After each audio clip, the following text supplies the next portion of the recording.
Welcome to The Lover's Hole, a Patrick O'Brien podcast. As usual, you're with Mike. And Ian. And we have been rereading the Aubrey-Maturin canon of Patrick O'Brien. We took a little bit of a turn away from that last week. Ian, can you bring us up to date? What were we doing last week and what are we doing this week? Right, Mike. Last week we stepped off the reservation in two distinct ways. First of all, we went into video mode. And second of all, we went looking at Jane Austen. We explored Jane Austen's novel, Persuasion, and a movie adaptation of the same novel to take a peek into the inspiration that Jane Austen might have given to O'Brien, and also the inspiration that the Royal Navy might have given to Jane Austen herself, who had Navy connections. That was then. This week, Mike, we are going back to O'Brien, but not to the Aubrey-Maturin canon, because we are almost out of Aubrey-Maturin material. We're in plain old audio mode again, and we're going to go back earlier in Patrick O'Brien's timeline to explore the first of two Patrick O'Brien books that could be said to be prequels or precursors to the Aubrey-Maturin canon. This week, Mike, we're starting with the first one, The Golden Ocean. There's going to be adventures for midshipmen. There's going to be bad news for rats.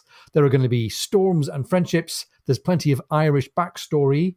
There's shipwreck and disease and action at sea. Already, Mike, it sounds like there's a lot to please a Patrick O'Brien fan. So some folks may already know this book. Some may be Aubrey-Maturin readers, but haven't yet tried it. What do we want to say to them? Well, I think it's fair to say we're going to do the whole book in one go. So there are definitely going to be spoilers. We'll try to remember to give you a little bit of a warning towards the end and say, if you haven't read it yet and you don't want to know how it ends, stop here. But we're going to have the whole go. So you can stop, you can skip, you can save the ending, whatever's best for you, or you can go ahead and read the thing first and then come back here. We'll also try to give you a little bit of what we felt like, having been, Patrick O'Brien, Aubrey-Maturin fanboys about the Golden Ocean, in case you're trying to say, well, I'm not sure if I should read it or not. So we'll take it from there. Very good. Let's give a little bit of context then, because it's odd now to go even earlier into O'Brien's life than we had already been with the Aubrey-Maturin books. So let's go back to 1953. O'Brien is settled in the town of Collioure in France. He needed a break from writing two very serious and very kind of grown-up novels, Testimonies and The Catalans. Up until this point, as we learn from taking a quick look at Dean King's biography of O'Brien, up to this point, we know that O'Brien had read a huge amount about the Royal Navy in the Age of Sail and in the Napoleonic era, but had never written about it, and in fact had never written a historical novel up to this point. So writing this book seems to have been fun. It seems to have been a release for O'Brien. He wrote it, according to Dean King, over a period of about 6 weeks, and allegedly was laughing aloud as he did so. He's basing the book on a story that he regarded as a commonplace for schoolboys of his era. I don't know that many British schoolboys these days would know the story, but he regarded it as one of those kind of stories that everybody knows. And that's the story of Commodore Anson's voyage around the world in 1740. And we'll give a little bit more context about what was going on in 1740 in a moment. And Mike, you and I have talked about this. This is a really funny book. And it seems like this was the first time that he wrote deliberately setting out to enjoy humor and to make humor a big part of what was the experience that he gave for his readers. I think he was aiming at a particular group of readers, right?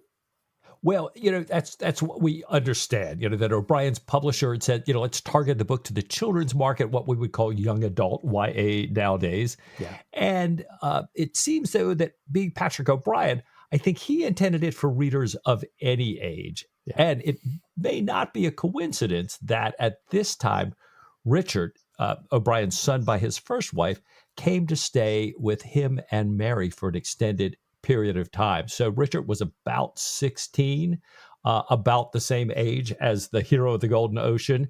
and about the same age, or certainly right in the middle of that demographic for the publisher's favored YA audience. So this might have been a nice way to connect back then.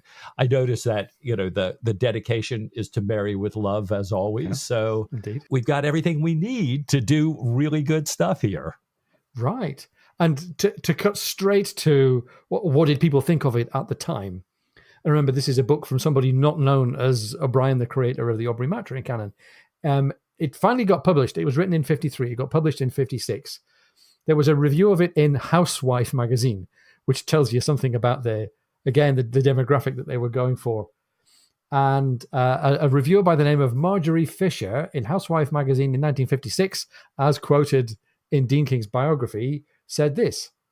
She was referring, by the way, to one of his even earlier adventure stories, a novel called The Road to Samarkand. Having called The Road to Samarkand one of the best boys' adventure stories I had read, I am now rather at a loss for superlatives to apply to this book, which is even better. It has humor, brilliant description, pace, and wisdom. And I defy any boy to put it down before he's finished. So, Mike, that's pretty promising. That they're expecting that a schoolboy would read it at a gulp.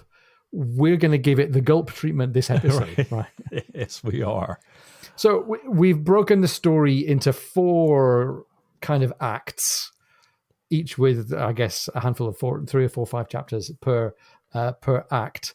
And we'll go through them and just give you a quick idea of the narrative and dig into the favorite things that we're uncovering in each of these 4 sections. So Mike, at the very beginning here, we need to learn a little bit about who the heroes are and what the context is.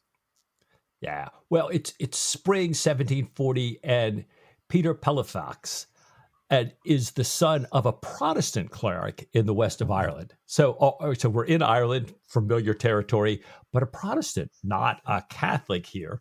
And Peter and his friend Sean O'Mara and Sean's uncle Liam are riding. They're riding across Ireland, headed to Cork, so that Peter can join the Royal Navy as a midshipman. His dad is a pastor. He went to school with a pastor who happens to be the parson on this ship, the Centurion, that he's headed for. And Liam is kind of there to take Peter along, bring the horses back home. Sean sort of shows up along the way. And they're supposed to meet another person that they've never met before, Peregrine Fitzgerald, a member of the landed gentry. They're going to stop at this market fair in Cork and meet up with him. And he's also headed, as it turns out, to the Centurion as well. We know that he was going to be a midshipman as well. Peter finds out all across his journey that he's also going to be in the Centurion. Now, there's a series of kind of funny encounters with pickpockets and bookmakers and horse races and a little bit of the usual, even more fun than ever, especially how these all transpire. But Peter, through Liam, who's trying to keep the boys careful at all this, they lose their money. They have to pawn their horse. But Peter's thinking, I'm going to meet this Fitzgerald, and he's likely got plenty of money, so I'll borrow a little bit from him. Yeah. Well, it doesn't go so great, to be honest, because it turns out that Peregrine Fitzgerald is even worse at hanging on to his money than Peter and Sean and Liam. They finally make it, after all these encounters with innkeepers and bookmakers and lowlifes at country fairs, to Spithead to get aboard HMS Centurion only just in time for the appointed sailing date that Pete was aiming for. Peter, bless him, who's never been to sea in his life, has a fairly distant idea of what's required, is wearing all of his best clothes. He's carrying with him, it turns out, a green stone given to him as a luck giver, and that has some value, and that might actually be what might sustain him. He learns, though, that he needs a couple of things. He needs a sea chest, he needs a uniform. And this guy, Mr. Walter, the chaplain, the school friend of Peter's father, aboard the Centurion, recognizes that this green luck giver is in fact an emerald and says, well, with that to borrow against or to advance against, you're going to be okay. This is an emerald from a Spanish ship of the Armada. Of course, the Spanish Armada back in the 17th century had, or was it the 16th century, had got stranded in storms, and lots of them had been wrecked on the shores of West England and Ireland. So now I- England are fighting Spain once again. And meanwhile, Peter's got to find his way aboard the Centurion. Yeah, I love that. And I think Stephen Maturin would appreciate that Peter had no idea that this emerald had any value, that it was actually an emerald. And it had been given to him by an old woman who a lot of the town thought was kind of a witch. It was one of those, classic Irish. But Peter, he's just, his character is just a very kind, really nice guy. And he had kind of been a little bit befriended, and she had given it to him, I think, kind of as luck there to take with him. So, but Peter, he's aboard the Centurion, and it's hilarious him coming aboard because they have no idea of what to do and salute the quarterdeck. They had chosen the Navy, Peter had, because his family had no money, and up and slightly before that time, you didn't have to have uniforms. So, his mom had made him really nice clothes, but he has no uniforms. Luckily, the Emerald took care of that. And he likes the Centurion, but it's all this naval discipline is brand new to him. Now, he's a great sailor, and he sails through really rough seas in his part of Ireland, but he knows the Irish names for parts of a ship, not the English names. So this is tough, and he's trying to get his sea legs a little bit. And we go to a great Patrick O'Brien. We always know when we're at Aubrey-Maturin land and there's a dinner. So he's invited to dinner, with the Commodore and the officers in this rotation of midshipmen. So he meets them, and up into this point, he's a real work in progress. And his seamanship, Mr. Walter, the chaplain, is even talking to him at one point, and he says, and the text reads, Peter, are you quite sure that you're suited for the Navy? Mr. Saumarez, this first lieutenant, tells me that you and your friend know no more about the work of a ship than, as he says, a pair of female Barbary apes.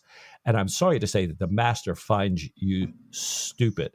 So this is, you have this real dichotomy of Peter, who actually is phenomenal, and Sean, even his friend, is phenomenal with sailing and ships, but they've got this Irish background and they know nothing about discipline, and so they're completely at the outs. The chaplain is trying to work a little bit like Switzerland to bring them in here. That's a great analogy. Now, my ears pricked up when we got to Saumarez there. Yeah. And here's another thread that we have in common with the Aubrey-Maturin series, which is that O'Brien leans very solidly on the real-world timeline and real-world ships and characters to provide the context. So the events and the peripheral characters that we encounter here in Commodore Anson's squadron are very much paralleled by real life.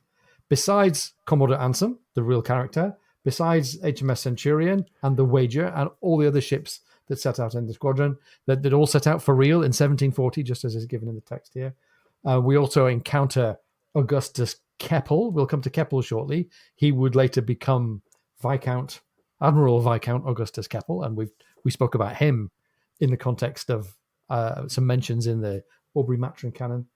And of course, this guy Saumarez, Lieutenant Philip Saumarez, would later become the uncle of Admiral James Saumarez, who was also a senior admiral in the Navy at the time of Jack Aubrey and the French Revolutionary Wars.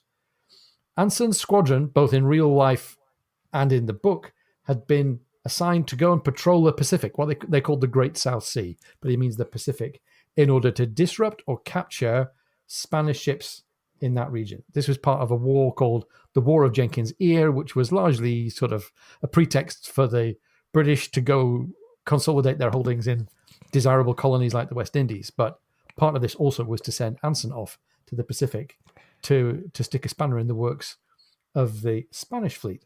So this is a war involving only Britain and Spain. There's no fighting the French, at least not yet. So you're not going to hear anything about Bonaparte or Napoleon or French gunnery or anything like that. This is England and Spain. Anyhow, Mike, back to the story. How do we think Peter had done sitting down to dinner with the officers and especially with the Commodore? Well, it's interesting because he's still, he's kind of feeling his way, at a midshipman at a dinner. You, of course, never speak till spoken to. Right. But when he is spoken to, Peter starts telling them about his exploits back in Ireland with this local fishing craft, a curragh, and the wild seas off the west of Ireland. And he talks about, how people are like, how do you get down to the sea? And he talks about carrying these things for miles. And they're going, wait, you're carrying, certainly they think that he's joshing. How could you carry these ships? How could you sail these ships in those seas? And some people, while they're discounting that, other people like Anson are slightly impressed with Peter, going, wait, let me find out a little bit more. And they learn more about how these craft are made, and the fact that they're sailing these kind of wooden frame, skin-lined ships in these incredible seas. It's like, wait, that guy's got to have a little something to him. But we're also seeing everybody else's personality bloom and having their own kind of issues with the powers that be. Fitzgerald is that, we know this from Aubrey-Maturin, he's that Irishman that goes out on any provocation, and time again, he's managed to get himself injured in another duel, has a ball in his leg, so he can't serve. Sean, who has come along for glory. Now, Sean is Liam's nephew, so right. Liam's sister's son. Liam was one of the guys that farmed Peter's dad's beneficence. So, to have his living, the parson has a number of farms and stuff like that he gets a bit of income from. So, we have this great set of class things. But Sean, though he is really nothing at home, he's going to sea for glory. He wants to be glory. But, he's come aboard with the crew thinking that this guy is Peter's servant. So they say, well, you're a farm boy, you can look after the pigs. And, Sean's having none of it. He's, going. And he expresses these in all these great Irish expressions and accents and everything. So, I'm an audiobook fan. I'm just delighting and reveling in all this here. Well, it's funny. There's this two different kinds of story that Peter needs to tell to Commodore Anson. Sean is egging him on, saying, "Tell the Commodore that his man Sean is not going to look after any pigs. I'm here for the glory." And Peter's going, "Yeah, I think I'll probably tell the Commodore. Yeah, I'm sure I'll get around to that." Right. He's got something more important that he knows the Commodore perhaps should find out, which is that Peter had learned about the ship's destination from gossip back home in Ireland. And that means if he knew about the mission and the ships, presumably that information might be more widely known, including to the Spanish.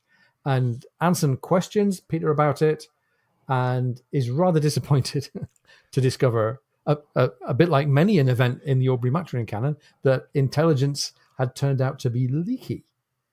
But he is glad to have heard what Peter had learned from smugglers. He learned that, for example, there's a Spanish squadron in the Pacific and that it has the same number of ships, and that it's commanded by this guy Pizarro, whose name wasn't very clearly remembered by Peter, but was clearly prompted by Anson. He can't remember the names of the ships, which is a bit of a chafing disappointment to Commodore Anson. But again, Mike, we're seeing the beginnings of Peter being seen as a bit of a potential asset by the Commodore. Still not yet, though, really seen as much of a seaman by the rest of the midshipmen's berth or by any of the rest of the officers aboard the Centurion. Anyhow, that gets us, I think, to the end of what you might call the first act. So Peter's aboard. The voyage now begins in earnest, and the squadron forms, and off they go, heading east. And Peter has more or less found out about the kind of place where he is and what they're all meant to be setting out to achieve. And Mike, I like you said, I really like the Irishness and all of the dialogue involving Sean especially, and Peter and Fitzgerald. The natural prejudice against Irish people in the Navy, which is played for laughs here rather than making a social point. But it's obviously a rich vein that O'Brien likes to go digging in. And like you said, Mike, as well, we have dinners. We have like the family of the Navy forming around with Peter as potentially part of it. The family of the Navy forming together over dinner. And we have that great moral victory for Peter of him discovering that he knows what the Spanish know and he knows the composition of their fleet. Yeah. And I love, we're starting to see these friendships developing. So I'm getting very hopeful I'm Yeah. thinking, like Jack and Steven, we've got some characters, we've got some friendships. I'm sort of looking forward to this here.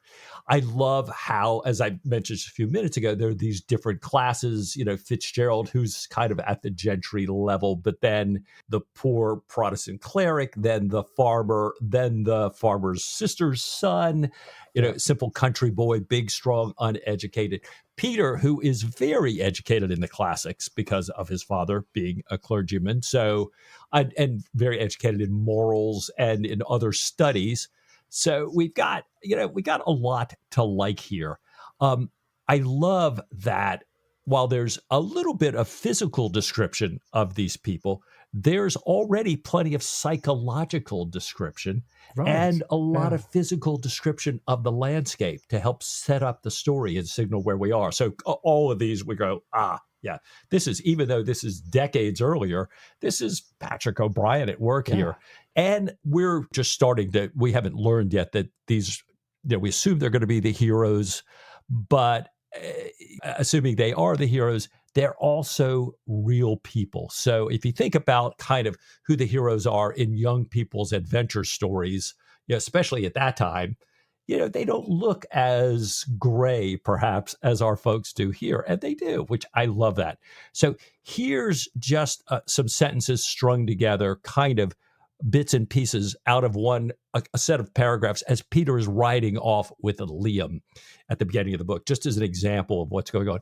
Well, Peter's thinking, it has begun, but although he looked forward to this day so much, the reflection that the adventure was now beginning left him strangely unmoved. The pain of leaving them all was so much greater than he had ever expected, and it almost daunted him. It quenched the excitement that had kept him from sleeping these many nights, and it left him quite desolate. When you start out on a great adventure, perhaps you expect everything to change all around you at once, and there's a feeling of something wrong in going over the country that you know so well. It was a huge and a wild landscape, one that a stranger might have found inhuman and desolate, but it was Peter's own country, and he thought it no more saddening than the long cry of the curlews passing over behind them. And yet, although it was so familiar, today he looked at it so hard that for a while he almost saw it with a stranger's eye. But then the soft sea rain drifted in across them, and the distant country was lost in its fall. It was not a cold rain, nor did it drive. They hardly noticed it weeping gently out of the sky, as it did for so many days in the year. But it matched with Peter's state of mind, and the song that Liam was half humming, half singing under his breath, the lament for the wild geese, the exiles who never returned. And it made him, if anything, this is Peter, lower in his spirits than he was before. And I thought, oh my gosh, this is all the writing we know and love. This is all the beginning of insight into characters, a little bit of self-insight, the weather kind of communicating Peter's mood. Liam is just like O'Brian, always captures men in these times. He can tell that Peter's sad, so he's intentionally always looking away as Peter's kind of holding back a little bit of tears perhaps here. And stick a pin in those curlews, these bird. This bird is so rich, in myth and culture, highly symbolic in Ireland. It's going to come back. It's going to come back in the novel here. And so O'Brian already doing those, here's Chekhov's bird, as we would have said early in the podcast, or owing to Steve, our good friend. Here we go, a plant here. And Liam's reference to the wild geese. And it's just dropped in here, this historical reference to the famous Irish forces that fought in the armies of other kings and other countries, started back in 1691, but went on to many countries around the world.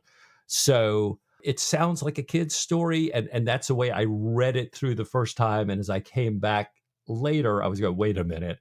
Yeah, there's plenty of O'Brian references here for the discerning reader. And it works just great for the young audience market as well. Yeah. Peter's even shouting your soul to the devil with his horse spooks. he's shouting it in Irish, so we have to go check that out and look it up.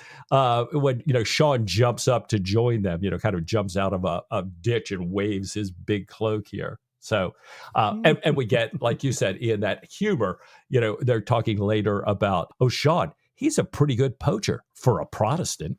And if you're in this and you're starting to read it and you see as O'Brien dropping all those, foreign language phrases and things, have no fear, Anthony Gary Brown's Guide for the Perplexed, which is back on, you can get through the gun room there online, has all these translations for the Golden Ocean and the Unknown Shore as well, in addition to all the Aubrey-Maturin canon. Fantastic. So, like you say, he's kind of, I'm not going to say abandoned, but he's clearly very comfortable setting himself free from the idea of just writing for a young adult audience. He's writing with all of these layers. It's really good stuff. Yes. So we've established the hero, if you want to be kind of structural about it. We've established the hero and we've established the journey. We've established some of the things he's going to encounter, like prejudice against him and for being Irish and for being inexperienced in the ways of the Navy and the discipline of the Navy. But we're on the inside of knowing that he's got some talent as a seaman and knowing that he's got some secret intelligence and the ability to spot patterns. So we get into the second part now. And if you're following along in the book, this is roughly second half of chapter 5 through to about chapter 8. And Peter's getting more and more settled into life on the Centurion. First of all, like any good midshipman, he incurs the wrath of one of the lieutenants and is sent to the masthead. And Mike, this episode with Peter up at the masthead, looking down and viewing the motions of the ship and the rig and the rigging and the way it's handled through being the ship being tacked, it reminds me a lot of one of the midshipmen. I think it was Babington, kind of talking Stephen through the anatomy of the ship quite early on in Master and Commander. And it does some really nice exposition for all of us landlubbers about the rig. We see as well that he's learned the names of the parts of the ship and he's rapidly picking up on what makes the ship efficient or not. He's joined up there as well by his friend Fitzgerald. Well, friend, growing towards friendship. This guy Peregrine Fitzgerald, who's clearly a bit of a loose cannon, the one with the dueling wound and the one who managed to assist in losing all the money back in Ireland. There's this very boyish sort of macho argument, wrangle between them. Peter's saying, oh, I guess you didn't come here so quickly because you must be afraid of heights. And Fitzgerald says, what? Are you calling me scared? I'm no sissy. But he does admit that he doesn't know. Oh, the woe and the shame of it all. Fitzgerald doesn't know where the lubber's hole is. So we get a lubber's hole reference, which gave me a little moment of joy. And Peter is able to put him right. Now, back down on deck, Peter gets straight into a fight in the midshipman's berth with another midshipman who persists in calling him Teague or Tague, which is, at that time, was simply an insulting word for Irishmen. But by the 20th century, it's become a really, really gross insult that would get flung at Northern Irish Catholics by Unionists. Please don't go to parties with Irish people and throw this word around expecting to raise a smile, because you really won't. So it's a very insulting word about his Irish roots. And Peter seems to be kind of descending into the same world as Fitzgerald. Fitzgerald had already dueled on shore. Peter hears this word and the malice with which it's flung, and he gets into a fight. And I don't know, given the boy's own nature of the book, Mike, I was quite pleased for Peter. I'm kind of worried that he's still not very much down with the discipline, but I was absolutely with him fighting this. What was it, 2, 3, 4 other guys in the end it took to pin him down, as he really, really went for it in the midshipman's berth. Right. And it's funny, we've got this, as you say, Ian, this goes on with Peter. It also goes on with Fitzgerald and Ransom, the senior midshipman who's come from the Horsehole. There's a lot going on here. And just as I was beginning to think, well, maybe Peter and Fitzgerald could be friends. Maybe this is the Aubrey plus Maturin thing. Fitzgerald's gone.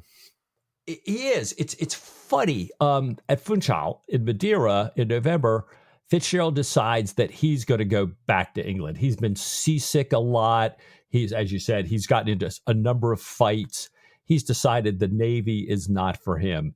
He'd been the proud second son of a family that's definitely in the gentry. He went through the school. He just knows that the sea is not for him. And he doesn't work to become part of the ship like Peter does. There's in this section here, at one point, Sean is kind of swept up with a bunch of Irish pressmen who've been pressed into the service and kind of, locked below.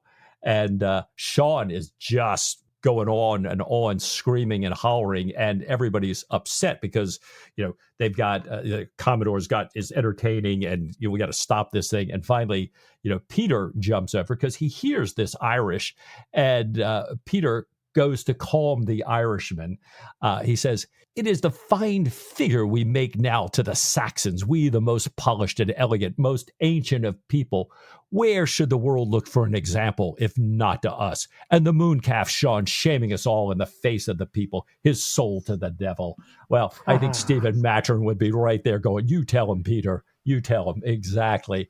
So we get this real split between the Fitzgerald Irishness, if you will, and the Peter Irishness, and a little bit of the Sean Irishness, and Peter kind of, working between these worlds, which I just love. Oh, it's great.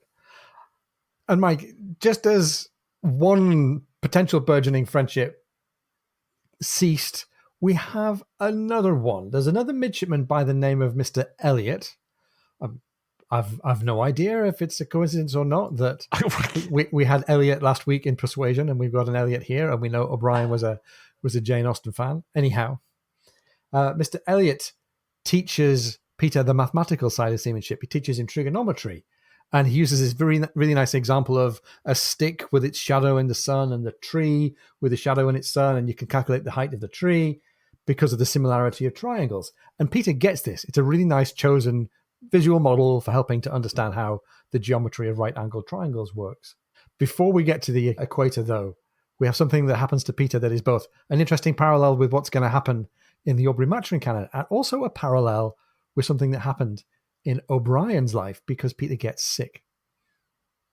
Now, O'Brien didn't get sick with typhus, which is what I think Peter's got here, but he's got this ship fever, probably typhus, and it lasts all the way through the tropics until they get to St. Catherine's Island off of Brazil. And they stay there past Christmas. And as Peter is recovering from his delirium and fever, we learn in the background that the crew has been decimated. Many, many of the ship's company of the Centurion die of this and other tropical diseases. Now, along the way, Peter's rival, Mr. Ransom, in the midshipman's berth is getting friendlier, but still calls him Teague. We learn that we're on the way to Cape Horn, and we have this big dramatic rounding of Cape Horn. And Mike, I really love this.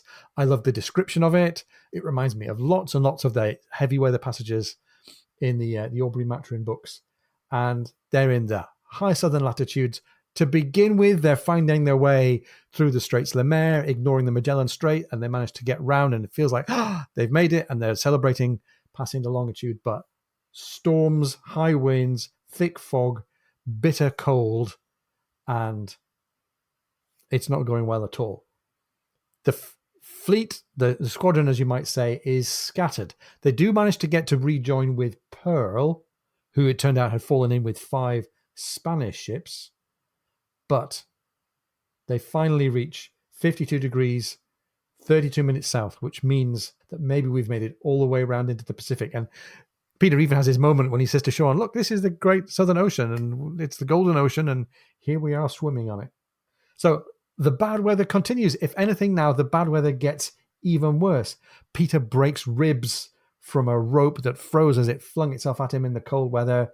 He was lucky not to have been tossed into the sea, and we hear that there were other members of the crew who had been lost overboard or killed in falls.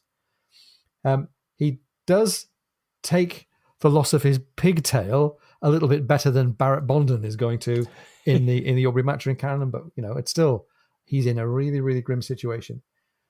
Mr. Elliot, sadly, the burgeoning friend there, is taken by the scurvy in April. So Peter's had fever, he's had high winds, he's lost his pigtail, he's lost his friend to scurvy, and they lose the Pearl, and the Seven. So, Mike, what had started out as a sort of romping adventure story has turned dark and threatening in half a chapter here. Yeah, it really, I mean, this is, it really is decimating. And the true story is decimating and continues. So it's, you kind of think sometimes, wow, this is, I think when they were saying you read it in one gulp, I get it. Because it's kind of like, oh my gosh, what's going to happen next? They finally, the Centurion, the Gloucester, the Wager, the Trial, and the Pink, Ada, they're back together here. And they think they're now west enough to turn north. But things continue to be pretty hopeless. I mean, they're kind of around, but there's just so many things to go on. And I love, we follow Anson's character through this too. He's the Commodore, captain of the ship, Commodore of the squadron. And he seems to be made of iron and oak. And at the same time, the worse the weather gets, the more affable he gets. So it's very much, to me, in kind of the Jack Aubrey mode of what do you do here? What do you do here? And interestingly, we talked about how these guys were so kind of far away from naval discipline. They weren't appreciated. They weren't looked after. By the time they make it around, they've lost so many people and they have a lack of capable real seamen that Sean is now captain of the foretop. And he's doing a phenomenal job. He's a big, strong guy. He wants, this is kind of a little bit of that glory. He's performing great. He's very sure-footed. He's brave. There's these frozen sails and ropes. And Sean is really helping them to reach Juan Fernandez, where they gather together there. They stay for a few months. They're trying to fix the ships. They're trying to heal the men, and they have absolutely needed, the good food. We don't know we know there's scurvy, but we don't know what causes some of that. There's a lot of things that are going on here back in the time frame. Yeah. So finally they're on shore. They're probably thinking, oh, I've got great good beef that's healing me, but it's probably not actually that. Right. We might find out some more about where their vitamin C is coming from later on. Right. And this whole second section now, Mike, has really, as you said, it's drawn us deeper into this story. It's brought the two characters on. Sean, especially, I really like the fact that, even though it took death and disaster to get in there, I really like the fact that Sean is now a respected member of the crew. I think it's a more complex story for Peter because he's lost friends and he's suffered injury and he's had sickness, but he's still there. He's got enough perception to see the power of Anson's school of calm, positive, good-tempered leadership. And like you say, that makes me think of Aubrey, and that gives me happy vibes. And again, I don't know how O'Brien manages to write so compellingly about strong winds and heavy weather without ever having been to sea, but he must have read some great sources. It's really good stuff. Yeah, we're kind of running through the story very quickly. This Fitzgerald, a guy I kind of grew to dislike over time a little bit, and is finally, before he leaves the ship, kind of won over by Peter's example to him.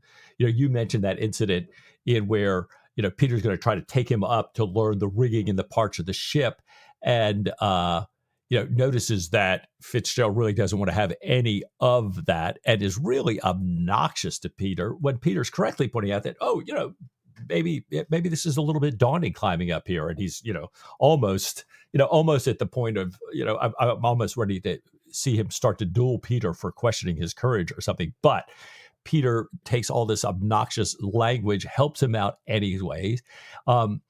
Fitzgerald, as you said, he Peter's climbing up like a sailor.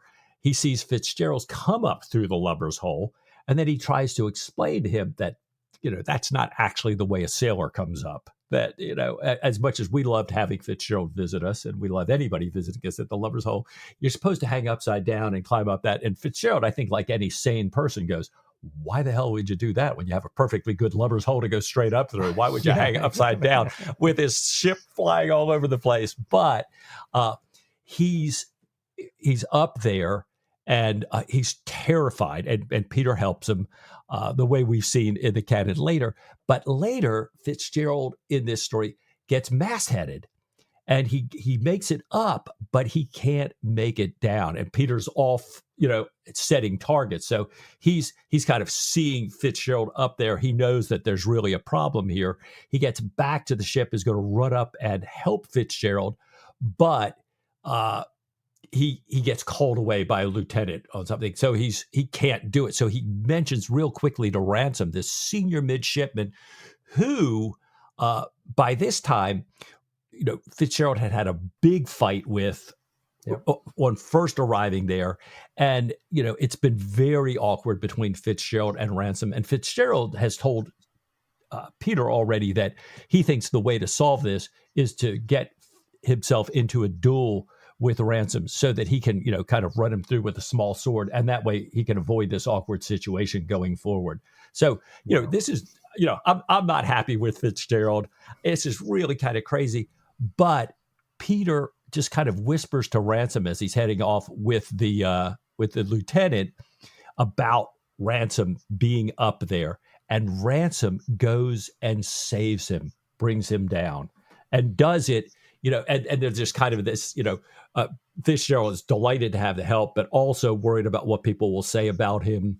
He, Ransom leaves him to make the bottom of the journey on his own. And then, he kind of covers it over to the people as they get down. And he really saves Fitzgerald's face, which is incredible. Yeah. And then Fitzgerald, in this, kind of one of the last scenes here before he's going away, in front of the entire midshipman's berth, makes a full apology to Ransom, not as if he's some common sailor, but as if he was, a member of the gentry, and does the thing right. Yeah. And so I just love that. That's, kind of tailor-made for me here.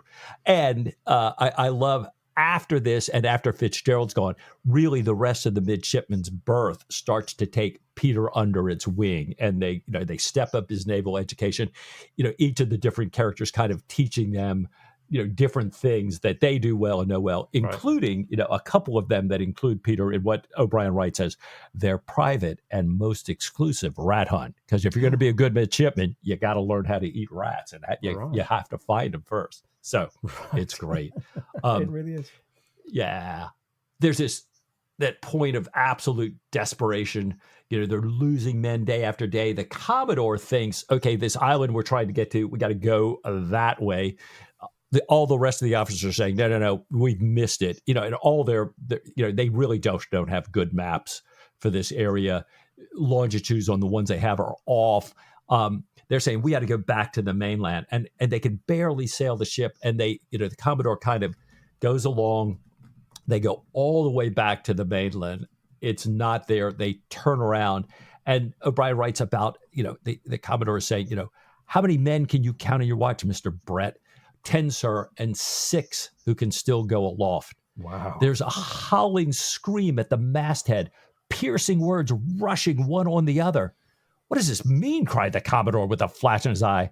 I beg pardon, sir, said Peter, touching his hat. It is Shaunamara, sir. He means he sees land. A green island, a swim in the sunrise, he says. For the first time, he saw Mr. Anson moved out of himself.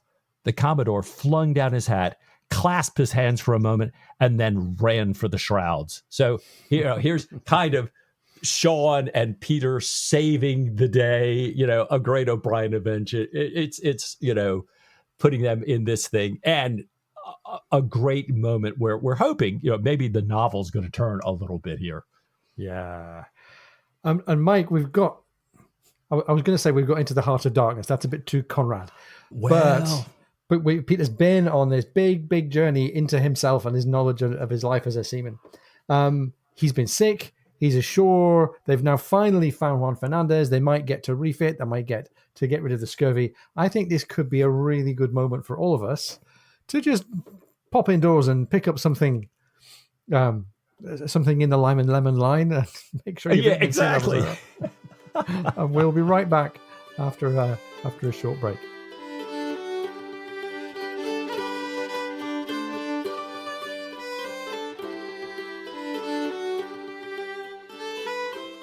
So welcome back. We hope that your vitamin C levels are high enough to continue the voyage with us.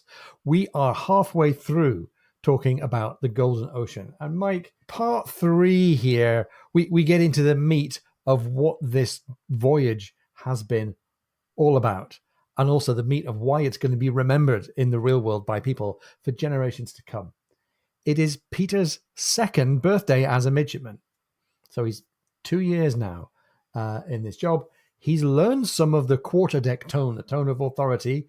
And along with his voice maturing, we also find that his body's maturing because his clothes don't fit him anymore. He's kind of grown out of his clothes. We know that he's good with numbers, and he sits there figuring out the losses because the crew on Centurion and Gloucester and Trial have reduced, I think 65% of their number have been lost, mostly to disease. And meanwhile, the crew who are still there, including in the midshipman's berth, Ransom and Keppel and Peter himself, have become close-knit. And Keppel is going to be an interesting character in the second half of the book. We're going to hear a lot more from him. We said that he is, in effect, a real-life character, Augustus Keppel. His godfather, it turns out, is King George. So he's quite well connected. He and the rest of the midshipman's berth begin this whole series of pranks, which is something that we know midshipmen's berths are good at. They put a goat in the master's bed and earn for themselves a bit of a reputation amongst the lieutenants as being a not entirely serious, not entirely law-abiding midshipman's berth. And Peter develops this reputation as seen by the officers. Here's the quote. Mr. Saumarez, the first lieutenant, said, "I wonder what has come into that young fellow. He was a quiet, sober, well-conducted midshipman a few months ago, apart from talking too much by half. But if he goes on at this gait, he will soon have corrupted half the crew with his example." So Saumarez is a bit of a wet blanket for most things, but even allowing for that, Peter's clearly starting to rebel a little bit. He's got a bit of an anti-authoritarian streak. Now, the Centurion's almost ready to leave Juan Fernandez, almost ready for sea, and sails are sighted. The Centurion heads out to sea, but Saumarez, who gives the orders for the ship's departure, decides to leave Peter behind. This could be just chance, Mike, but I think Peter takes it as a personal slight that Saumarez thinks he's a lightweight or a rebel and decides to punish him by leaving him behind while the rest of the crew head off in search of the Spaniards. So Peter's going to be in charge of this boiling sea fat to make oil. And Peter, who has been loving this island, now hates the island because he wants to be on the Centurion. Right. He wants to be there on the deck. And it's interesting, though, because this time on the island, Peter's now kind of supervising crews from all 3 of the ships here. Some people that have, 2 of the ships who weren't ready to sail, and some people from Centurion left behind with him, a couple of the sailors. And they all grow to really respect Peter, though. And even though he's still kind of a child, he has the experience and the authority of a seasoned midshipman.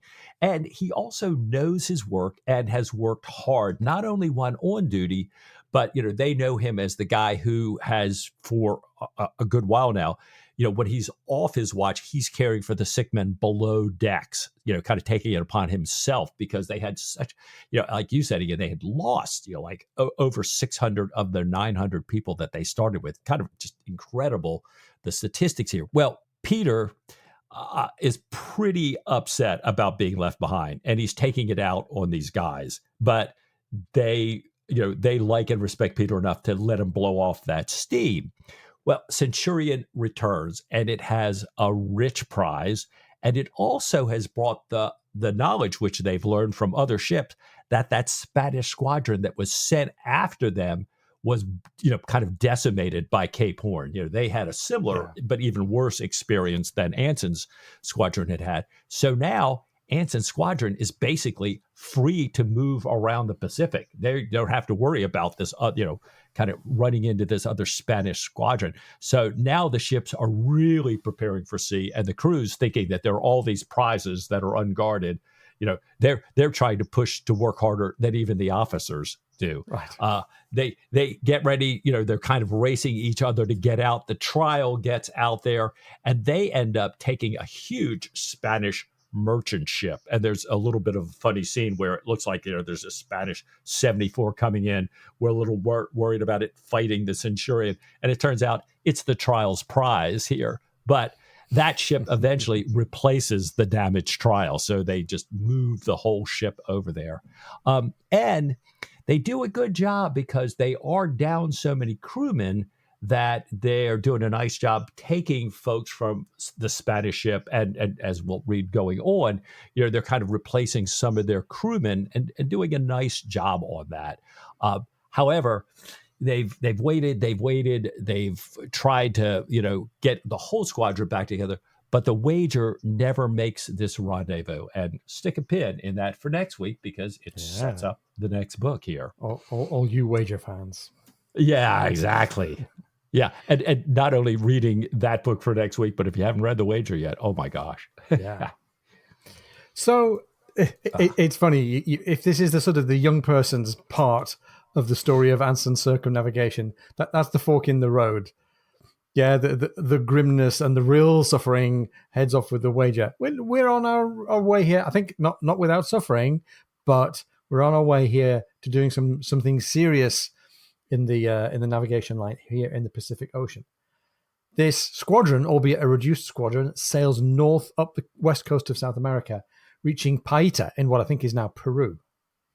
The Centurion and the Trial send their crews ashore to take the town. It's made much easier by the fact that the locals are terrified. An Irishman who lives there gives Peter some intelligence on where the merchant treasure is. They take the ship that's got the merchant treasure hidden aboard it. There is truly great wealth already in the bullion and the treasure that they seize as part of this action. The crew very rapidly become experts at arithmetic and experts at prize law as they all figure out what their share is going to be of the bullion that's already aboard. And Mike, I really enjoyed the writing about the action at Paita. It's got all of the flavor of a Jack Aubrey shore expedition or cutting out expedition. We've got batteries and we've got small arms and we've got feint actions and we've got, townsfolk. It's actually pretty much in line with what happened. So Anson's forces really did storm ashore in Paita and take the treasure. Keppel really was one of them. The funny episode where Keppel is wearing a jockey's cap and narrowly survives a glancing musket ball just kind of fizzing past his head. That's more or less what happened to Augustus Keppel in real life as well. So that's not enough. That's taking Paita has been great, and the gold and silver in the hold is great. But their real aim is the Acapulco galleon. So they've got to get further up the coast of South America. They've got to get to Mexico. This Acapulco galleon, this famous treasure galleon that does routes backwards and forwards across the Pacific, sails between Manila and Acapulco every year with immense treasure. And that's been their real goal. That's been Anson's real goal. They miss the galleon at Acapulco. Big heart sink moment for everybody. So the Commodore sails west toward Manila. And Mike, this sailing voyage to Manila is treated in the book quite quickly, and it kind of passes by like it's just a, trip from Mallorca to Minorca, but actually it's across the whole of the damn Pacific Ocean from Mexico to the Philippines. Along the way, Gloucester takes some storm damage, is burned at sea, and the Gloucester's crew are taken aboard the Centurion, which is the only ship now left afloat and intact from the squadron. Wow. Well, the Centurion stops at Tinian Island in September 1742. Ian, you pointed out that Tinian has a little significance in modern day. Right. Only a few years before the book was written, Tinian was the base for the flights that dropped the atomic weapons on Hiroshima and Nagasaki in 1945. I'm sure Tinian was the real base for Anson as well, but I just wonder if it occurred to Patrick O'Brian, given his recent experience in World War II. Anyhow, Mike, that was what was going on with Tinian in my mind. Peter's still not 100% healthy, right? He's not. He's got scurvy this time, and it seems to come a little bit faster to a lot of the crew here. He's carried ashore, and his health is improved by the fresh food. And in my own mind, we've had this little kind of backstory, just little mentions of this whiskey that he and Sean have been brewing that has a lemon in it. And so, Sean slips him a little bit of this whiskey with lemon. I'm thinking, yeah, that probably didn't hurt either. Anyways, the Centurion sails on once they're kind of repaired and the crew's healed up a little bit, and they've lost, again, a number of people, to Macau, and then next to Canton to really refit the ship. And Peter goes ashore, like you said, Ian. He's been a little bit more rebellious on along with that midshipman's berth, and he gets ashore and he spends 2 years of pay in less than a month. And it's like I'm kind of like, which of us hasn't done that? Right. Now, bless him, he's still the Peter we know and love in some respects, because he's buying a lot of stuff to send home. The parson, Mr. Walter, and some of the officers are going to take a merchant ship and kind of go back on this well-traveled route back to England. They're being assigned to report progress, to carry the mail, and to carry gifts home. So, we're going to lose the parson. We're going to lose, kind of that really good friend and representative of Peter's who's helped him a little bit. But he is personally taking stuff back to Peter's family, which is great. And now, refitted and rested, the Centurion appears to be on the way back home here. And so we've just kind of been through chapters 9 and 10 here of the book. I might, as well as the action in Paita that was very Aubrey-Maturin-esque, I really like the very short time that we spent ashore in Canton, because we got a bit more humor. I have a friend of mine who's read Aubrey-Maturin books and has also read Ernest Brahma's Kai Lung books, which are kind of pastiche Chinese folk tales, which are really, really funny. If you're in the mood for very, very dry humor, check out Ernest Brahma and the Tales of Kai Lung. Anyway, there's a strong hint of Kai Lung in this little byplay between an elderly Cantonese sage and his grandson. And they're talking about Europeans, and the grandson is saying, who are these kind of strange beasts with the strange colored skin and the strange hair? The sage explains, they first had the happiness of finding the Celestial Empire in the reign of Sun Chi, when it was reported that they were capable of domestication and responsive to kindness. And it was ordered that they, he means Europeans, it was ordered that they should be regarded as neutral monsters of the third class, neither benign nor malignant, to be officially preserved as curiosities and allowed suitable nourishment, but to be shunned by unauthorized persons. What is suitable nourishment for a monster of the third class, if you please, Grandpapa, says the little boy. A small brick of a very hard, farinaceous substance will sustain one for a week, says the grandfather. Clearly talking about ship's biscuit, I guess. Right. They're kind of third-class monsters. Don't talk to them, but it's okay. Right. I loved it. It was really, really funny. And there was the thing about, I went to the guy, one of the crew members says, I went to negotiate with this Chinese guy and he didn't speak any English. So I just said ba to him in Chinese. And somebody says, well, what is Chinese for ba? And he went, well, it's ba. Right. It's there. There was so much about that visit ashore there that was hilarious. I loved it, like you. And earlier in this part, I loved how, while on shore too, Peter gets to know the foremost Jacks from the other ships. And, it reminds me of when Jack was disrated and how much he learned about the lower deck. Peter seeming to get some of this same education. And they're enjoying telling stories to this officer who is kind of, while maintaining his midshipman status, a little bit more like one of them. And I think they're kind of, warming to him dramatically. And they're kind of competing to who gets to tell him these different stories. One of them tells about being sold into slavery by a Sally Rover and what happens to the gentlemen passengers and the merchants that were captured at the same time as this sailor. They were dropped overboard because, of course, gentlemen and merchants are not helpful. But then the men are like, oh, maybe Peter's a gentleman. So they're sort of going out of their way to backpedal and go, but it's not to say that all gentlemen are not useful. And they're trying to go through, well, that a gentleman could be very helpful in navigation. Well, no, any shellback mate can do that. Well, they could be useful as parsons. No, they say the apostles were all from the lower deck. And I thought, oh, too true. Oh, I love this. Well, and then they say, well, maybe scholars, maybe they'd be good as scholars. Well, certainly they're useful for something, begging your pardon, Your Honor, and then I love that little silly scene there. But then this one sailor says, he was on that Sally Rover. He was taken to the slave market. He was bought by a Jew who was a good master. And to his surprise and delight, gave him his liberty after 7 years, as was a custom of his people. And if you go back to some of the Old Testament, this is so true. I mean, there's a lot of equity there, a lot of jubilee thinking, if you will. But I as this, foremast Jack is telling this story, I'm listening to O'Brien's mind and thinking, Jews, Canning, Stephen,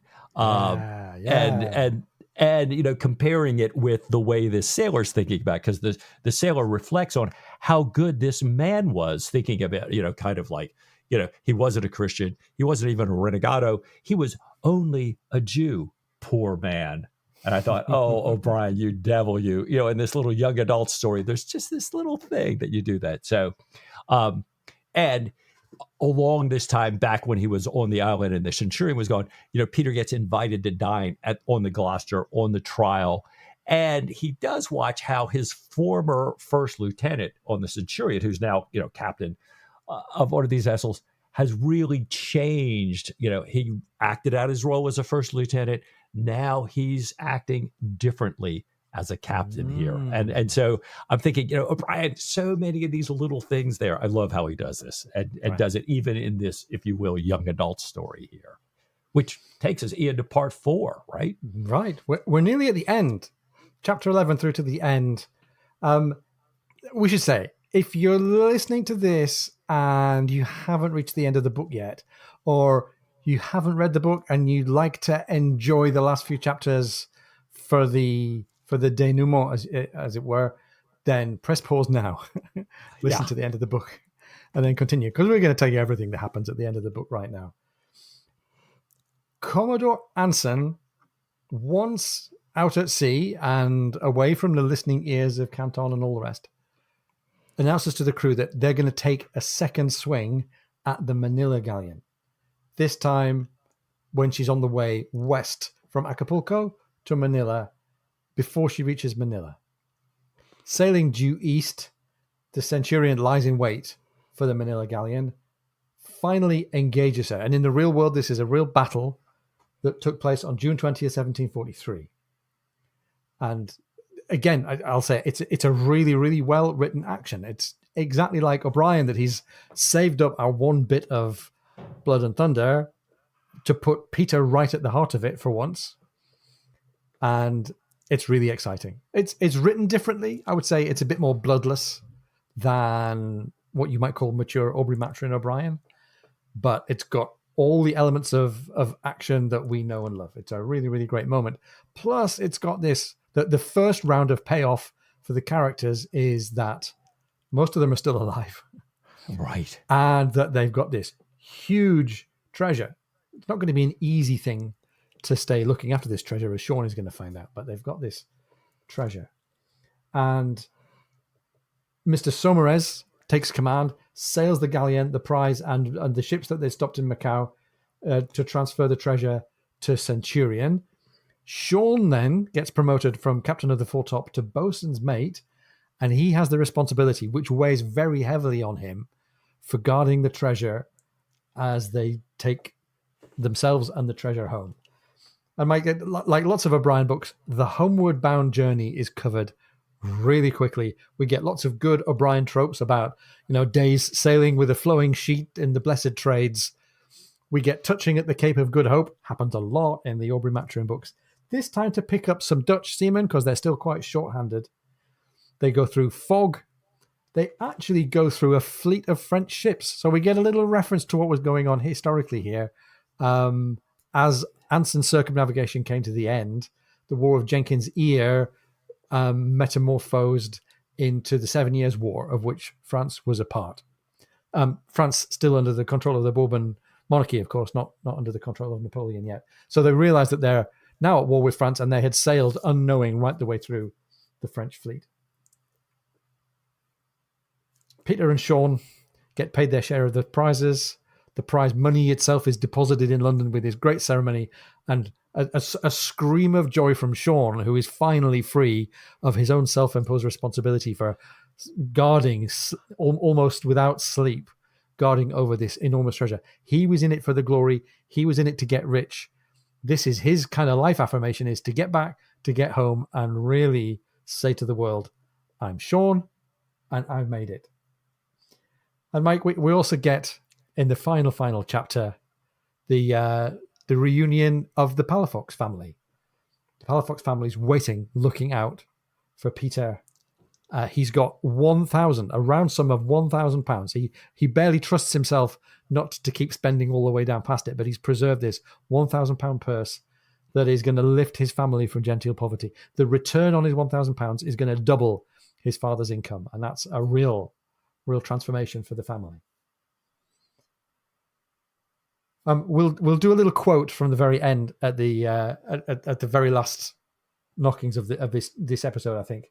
But Mike, lots again to like. All of the humor is still here.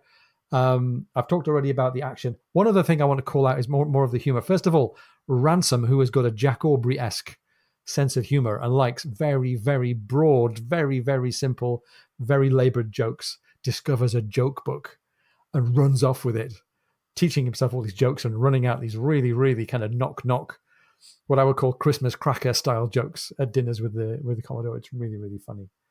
And Peter foxes them all. Peter, who was baffled by his lack of knowledge of English sailing terms, pulls a bit of a Stephen Maturin and begins to baffle on the journey home all the experienced guys by saying, oh yeah, look at that over there. That ship's got, it's got plashing strakes. What about the Prowlberg? I've never seen a Prowlberg like that, have you? And for a while they all play along thinking, oh God, he knows even more deep nautical obscurantism than we do. But it turns out that they smoked him, and they took him to task for what would be the right phrase, for making fun of him. Right. The other thing that I liked, by the way, just the end of chapter 11, I think this was the third from last chapter, for a brief while, Peter and the Commodore and the crew are ashore, and a storm breaks, and they wake up the next morning and they look out looking for the Centurion, and there was no sign, it says. There was no sign of the Centurion, no sign at all, but her distracted people standing in black, silent groups on the edge of the sea. It's a brilliant cliffhanger. We haven't really got time to go into it here, but I think it was Far Side of the World where we had exactly that cliffhanger for the crew of the Surprise. Yeah. How about you, Mike? What were you enjoying in these last few chapters here? Well, all the things you just talked about were great as well. I loved as they're going after, one more time, they could go after this big, rich ship. All the global crew now, because they picked up people from all around, are going through their separate religious and superstitious rituals so that they'll succeed in their quest. Very O'Brien-like moment. I loved, as you pointed out, Ransom's delightful developing character, going from this seasoned, salty, regular sailor who absolutely is super uncomfortable, like in the gun room or in, eating with the Commodore, to, having gone through this joke book and now is, kind of really helping to carry conversations and stuff. It's beautiful. I love this whole thing that O'Brien put in here about, will they catch this ship or not? What happened before, what's happening now, and the whole difference between Julian and Gregorian calendars, and old style realizing and new style. that no wonder they were saying it was going to sail on this, but they were using this calendar. So perfect. Loved it. And they have this payoff moment where they're on one of these islands, and separately, Sean and Peter both hear this cry. Maybe we could put out a social media, this very unusual cry of a flock of curlews, and they're thinking of them as Irish birds, and hearing them kind of where they aren't sometimes a sign of imminent death. And Peter and Sean have both heard them. And there's this like, and then did you hear the curlews? I heard the curlews. Right, exactly. Then Keffel says, "Oh, are you kidding me? There are hundreds of them. There are great big flocks of them on this island." So it was a great, Patrick O'Brian animal plant and payoff here. And this whole last couple of chapters with all these twists and turns, and then that final, as you said, Ian, that final homecoming is just lovely. Peter and Sean bring back the King of Spain's crown, which they had promised to, Sean's girl. And then Peter's standing there with Sean and his girl, and he spots his sister's pantaloons kind of waving in the wind where she slipped. She's up in a tree trying to spot Peter coming, slips and is hanging on. So as Peter's talking with him, he just has to get the heck out of there and go get his sister. So he starts this quick getaway. And then Ian, I think the final paragraph, you got to do this. This is just awesome. I love this. We've heard of Pegeen as the sort of object of Sean's attention, not the sole object of Sean's attention, right. But she's the recipient of the King of Spain's crown, as he describes it. "Sean, you are to marry me," cried Pegeen, gripping her stool. "Sure, I may," began Sean, but their courtship was lost to Peter as he leapt on the horse with a shriek and urged it wildly over the bog. Away on the other end of the road, a far shape had appeared. Placidus is his father's horse. Placidus galloping, with his master up, pounding the turf like a 3-year-old, Mr. Palafox's cassock flying out in the wind. Then William and Dermot, aprons white on his sisters, the others behind, and they running like hares. "Give way," cried Peter, restraining a powerful impulse to tack, for the wind was in his face. "Give way!" leaping the horse by willpower over a line of turf in the road. He flashed past the crossroads and Noonan's low cabin. "Welcome, Peter," they called. "Welcome home from the sea. Welcome home from the Golden Ocean." All waving. "Welcome home from the Golden Sea." It's a great moment. It's not quite hats off level, but it's a really, really powerful emotional payoff, and you really feel it. And for me anyway, I realized that it's got to me because he set this all up. They were impoverished when they left. They lost all their money. They went in kind of chaos and disgrace and disaster at the fair, and they've come back with the gold and back to the family, and everybody's reunited. It's a really, really lovely, very traditionally told story in that respect, but it's really, really lovely. And O'Brian knew how to pack an emotional punch way back in the 1950s and before. Absolutely. And, he knew so many things because we see so many of his themes kind of being played out in this book. Just one of them, which has always been a favorite of mine, is that importance of a happy ship. Anson kind of very much a commander in the Aubrey style, and he compares that throughout the book with different others. A lieutenant acting as a first lieutenant sometimes has to act. Some midshipmen who come over from another ship, which was an unhappy ship with a tyrannical captain, and then their impact we see on Peter and the rest of the midshipmen's berth and on the sailors under them. So, so many of those things that we bring over in the workings of a ship and the ship's company, and the ship's crew here. Mike, we've also seen some character traits that we recognize from the Aubrey-Maturin world. We had the love of Ireland. We've talked about that, the Irish beginning and Irish ending, and Irish highlights in all the emotional beats of the story here. We've got the idea of class and society and hierarchy and privilege, which, by the way, is a really interesting echo of what we talked about last week when we were talking about persuasion. Right. I don't think that Peter is quite a model, a prototype for Stephen Maturin or any of the other Aubrey-Maturin characters, but he certainly has some traits in common with Stephen. He loves knowledge. He sends specimens home that he's gathered. He's also, maybe you could say, a little bit like a young Jack Aubrey, learning maths, learning and relishing navigation, determined to do well, quite ambitious. And then the other side of Jack Aubrey's character, of course, is the desire for glory. And we got that with Sean for his own reasons and in his own way, quite different from Jack Aubrey, but the desire to be in action. And of course, we had the dueling from Fitzgerald, which was a little bit of a Maturin plus others trait. So there's no one template or prototype, but we see some traits and ideas that are going to become very familiar to us. Some of the commonplace phrases that the characters use a lot as well are going to come up from time to time. Tace is the Latin for candlestick. We see that a couple of times in the Aubrey-Maturin canon. It's here. We see some of the kind of foreshadowing in terms of the structure of the story that we know O'Brien likes to use. Yeah, I absolutely agree with you, Ian. I mean, it's funny, when I first started reading The Golden Ocean, I thought, yeah, this is really a less mature book, if you will. Perhaps it is for younger readers, and I didn't know any of the background. I was just reading it off the shelf. But I read back through it, and I've amended that opinion. It certainly doesn't have the depth of Aubrey-Maturin, but it has more depth than first appears. I think it's fascinating how O'Brien has written this to a different audience a little bit, but also preserved a lot of what we love here. So, I was thinking, I think we both talked at first, our first glance of it, going, yeah, we're not going to do this on a slow read. This is not Aubrey-Maturin material. But now I'm thinking I'm going to come back and read this one again and again and listen to it again. It's really nice. Yeah, it really is. All the layers and the depth and so much of the quality of the writing is there. I can perceive, I think, the young adult orientation, I think, in two things.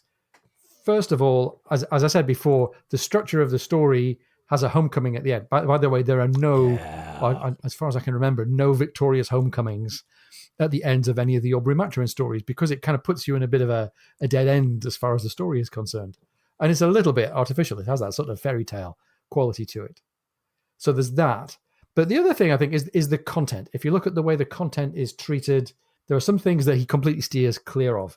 Romantic love and relationships, apart from Sean's kind of cartoon flirtation with Peggy and Van. Certainly violence. The action is kind of bloodless, as I said. People die, but we don't have that really brought in front of us. There's no slavery. There's no homophobia. There's prejudice against the Irish, and you might say against Jews, but and there's no abuse of authority by the higher ups. There's no malign influence above and outside the squadron, which is a big part, I think, of when we need darkness in the Aubrey-Maturin books. It comes from people like Admiral Hart or the Duke of Habakstall or any of the other, or Ray or any of the other kind of adversaries. So there's none of that. You can see where he's chosen content that puts him in the young adult category, but the way that he's rendered it is absolutely, like you say, recognizably high quality O'Brien stuff. Yeah. And I think he had a really daunting task in front of him, trying to balance this telling Anson's story, which in his mind, every schoolboy knows, while telling Peter's kind of coming of age story, or at least as much of it as he can, to use him as that main character in the retelling of the Anson story. Having to balance that is tough. He does layer in some of his own opinions and his desires to point out some of the foibles and the humanity of characters. It makes a little bit of commentary on people and society and organizations, more perhaps the humorous effects, but other times to make a point. But balancing all that in a YA novel, a challenge, I think, especially for somebody who really hasn't done this before in his writing. And part of me wanted a little bit more Anson detail, not having an English schoolboy's knowledge. Right. Yeah. And another part of me wanted a little bit more detail in Peter's story. And I have to admit, part of that is the Aubrey-Maturin prejudice. It was like, okay, I'm looking for those strong relationships. And he does have a lot of them. And they're there, but they're quick. And they move on quickly and they change. So that balancing act, like you said, really nicely done, but left me wanting a little bit more. But that's probably because of what I've already tasted from Patrick O'Brien. Yeah, absolutely. And I think the other thing that we both noticed is the swings in the circumstances and also in Peter's behavior, which, because it's all in one story and it's all condensed, maybe also because it's all on the Anson kind of conveyor belt. We've got to get on with this story and follow it more or less as it happened. Peter goes from novice to expert to rebel to near adult to hero, and his behavior swings quite a lot, and we don't really get much explanation for that. We don't really get much chance to explore how and why that is.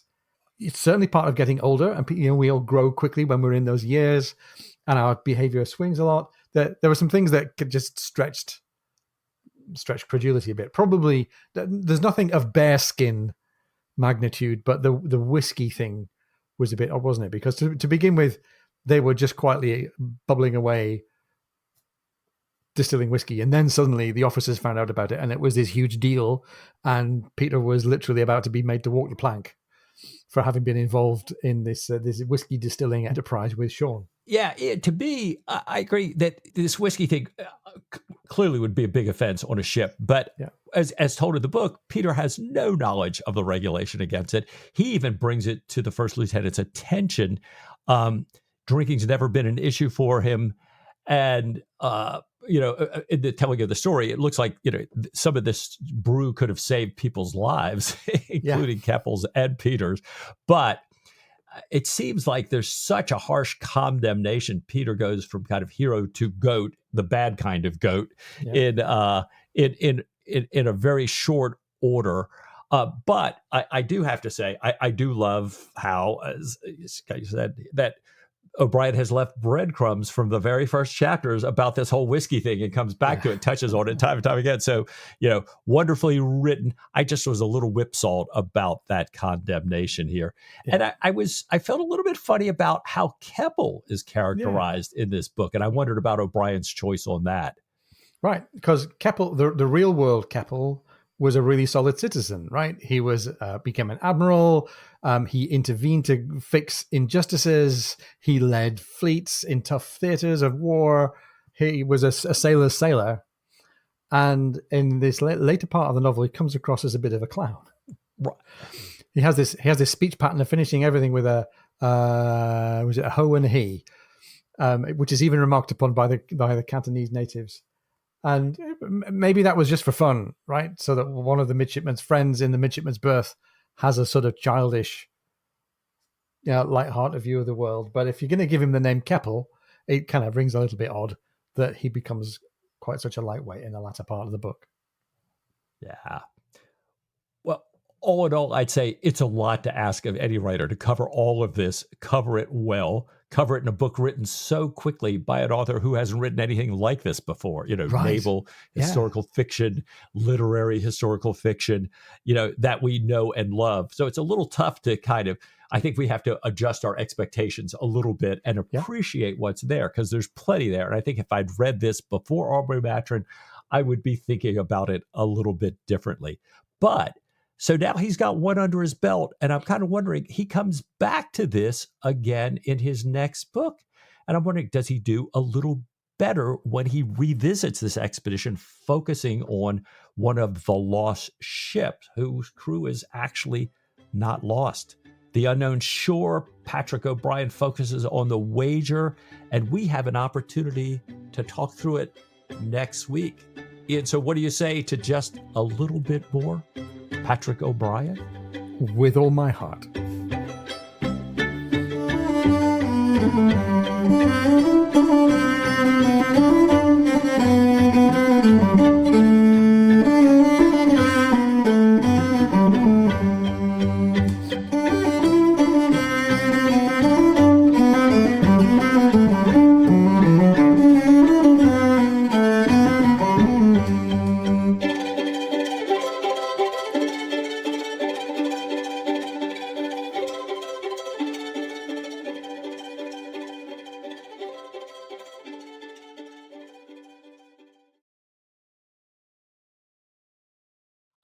There's this, we're kind of running through the story very quickly. Pause 1 second here. Sorry, Sam, a little dog misadventure in the background there.